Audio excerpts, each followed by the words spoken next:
0.03 divided by 2. Here 2 is a divisor, so it will be helpful to make a multiplication table of 2. 2 times 0 0, 2 times 1 2, 2 times 2 4. To find the multiplication table of 2 easily, just add 2 with the previous step. 0 plus 2 2, 2 plus 2 4, 4 plus 2 6, 6 plus 2 8. 2 goes into this 0 how many times? 0 times. 0 times 2, 0.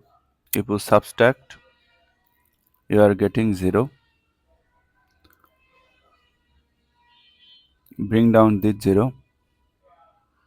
Before this 0 there is a decimal. Decimal must come to the quotient directly.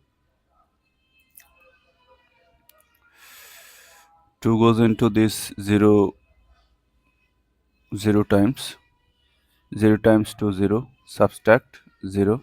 Bring down this 3. 2 goes into 3 how many times? 2 times 4, which is greater, so 1 time. Write 1. 1 time 2, 2. Subtract 1. To continue this process, you can add here tailing 0, as this is a decimal number. You can add any number of tailing 0. Bring down this 0. 2 goes into 10 how many times? 5 times 10. Write 5. 5 times 2, 10. If you subtract, you are getting 0. So your answer is 0.015.